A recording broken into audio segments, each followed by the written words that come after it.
So Ollie, since we last spoke, you were off to Croatia, a week's holiday, but you didn't manage the week. You couldn't. You had to get back to the yard.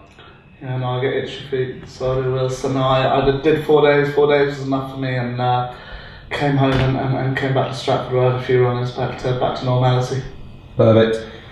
And obviously, since we last spoke, you've had 2 winners. We've got Paye at Utoxeter and also Raw Plaza winning the Selling Hurdle at Stratford. We got Paye was sort of green throughout, but ended up doing it quite nicely in the end. Yeah, and a big green type surprised me a bit actually. So I'm sure he's going to improve dramatically for his experience. So he'll go back for a winner's bumper now in 3 weeks or a month's time, and hopefully you'll see a different horse again. He's an exciting horse, and you've got lots of those horses that won bumpers and going novice hurdling etc. this year. But he's another nice one to go along with the others. Yeah, most definitely. He was very green, big raw baby. So hopefully he'll improve dramatically for his run. And I'm looking forward to moving forward with him. And Royal Plaza won the Selling Hurdle at Stratford. And he was bought at auction for 11,500, but he did you well, and he was always a bit of a dude to have around the yard. Yeah, no, he's done as well. He won 2 races, so best of luck to Katie Stevens who bought him. He's a horse she'll have plenty of fun with, and he's done me well by winning me 2 races. Mochueka tried to defy a penalty in the 3 mile novice up at Perth. Ran nicely, was ended up beating sort of quite a long way in the end by Portrush Ted, but he'll probably be moving on to bigger and better things. But Mochueka ran a nice race. Any plans with him next? Yeah, I suppose we'll just come back to normality and try not to take on something that Portrush Ted has the ability of. He's a horse, my lad, who's limited, and he's going to the sales at the end of the year. So we'll try and win another race with him, and that'll be job done. Muller Boy ran well at Bangor in the 2 mile 7 handicap hurdle. He was obviously second at 20 to run, ran a nice race. Yeah, ran a lovely race. I thought he'd win the whole way round actually. So he was given a nice ride. So listen, he'll be winning again before too long, and I'd say this step up and trip worked wonders for him. And today you've got 3 runners at Newton Abbot, all sort of look like having good chances. The mare, Angela Harlem, Lewis Stone's rides claim 7, so she effectively runs off the same sort of mark as she did when finishing second at Southall. Obviously she won nicely first time for you at Market Raisin. What would her chances be like today? Yeah, I thought she had a good chance. It's a competitive handicap.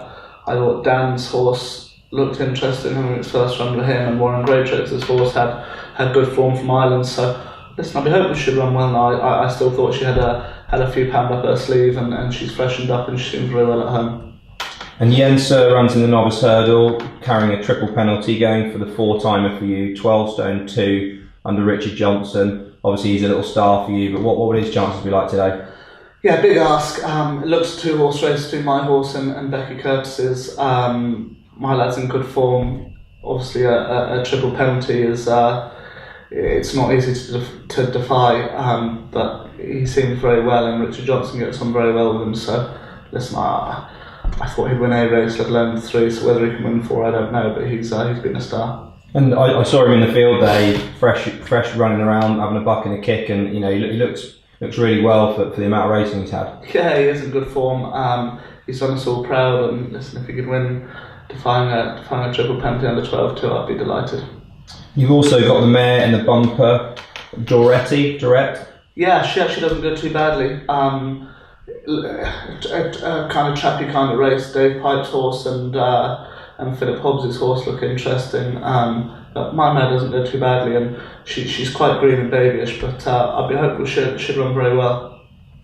And going on further on in the week, obviously there's a 10-day break in the jumps fixtures now, but you do have 2 runners at Yarmouth, or potentially running both at Yarmouth. Ataman coming back from a break for you, and also the mare Carrigan Air, who won last time on the flat, has also been disappointing over hurdles. Yeah, Ataman's having his first run back after a break, so whatever he does he'll improve on. Carrigan Air, I'm reverting back to the flat after a few disappointing runs at the hurdles, so hopefully she brings back her Brighton run and should have every chance, but I just hope she hasn't turned sour after getting a very hard race when she won in Brighton.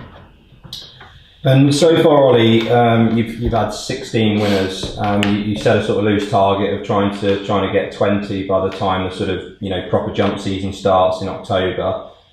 You started last year, first season, as a trainer really well, and it appears at the moment like you seem to be sort of backing up last year's form. Having trained 16 winners already, you must be happy with the start you've had. Yeah, we've tipped away all summer. Like how it's gone really through what we've been able to run.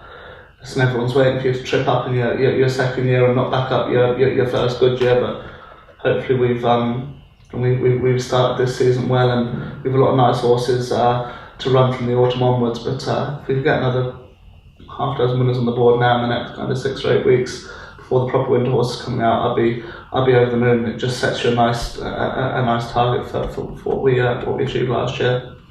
And obviously, when you started out last year, you started with a very small string, and you're up to sort of quite big numbers now, barns, etc., going up. But there has to be a huge thank go to the staff, and it all sort of works behind them as well. But also, we quite often don't mention the owners themselves, and they're the people that are actually paying the bills and going out and when you purchase horses, buying them, etc. And must be a huge thank to all the people that have supported you, and come with your dad and people from Ireland, etc. They really supported you from the start. Yeah, I've been amazingly lucky with who supported me since day one, really. From starting out with half a dozen horses, little syndicates, to people buying horses for 6 figures and buying nice store horses and form horses and bumper winners and etc. It's I've too many people to thank and mention, but I've some big supporters, and I think we've had loads of fun in the first year, and hopefully we've done everyone proud here at Warren Chase, from staff to owners and whatnot. But we're striving to improve the place and up our quality, and I've got fantastic support from everyone around me, from staff to owners and my mum and dad. So it's been great.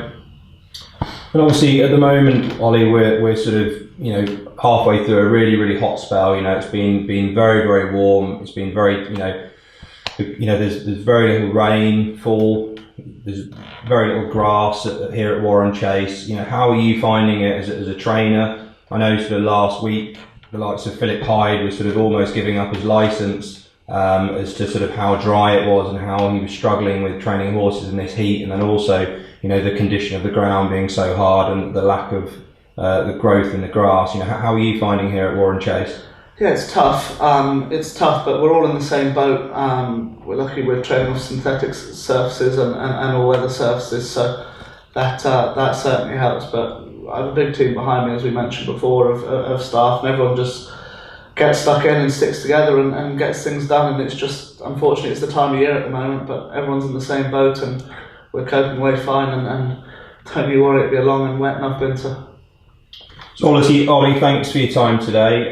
Good luck today at Newton Abbot, and obviously good luck with your runners at Yarmouth in the week. And obviously it's a quiet time for the jumps fixtures, but we'll obviously catch up next week, and we're going to sit down with a few of the staff and a few of the jockeys over the next few weeks and look at the facilities as well. So lots to look forward to. Loads to look forward to. Yeah, thanks very much.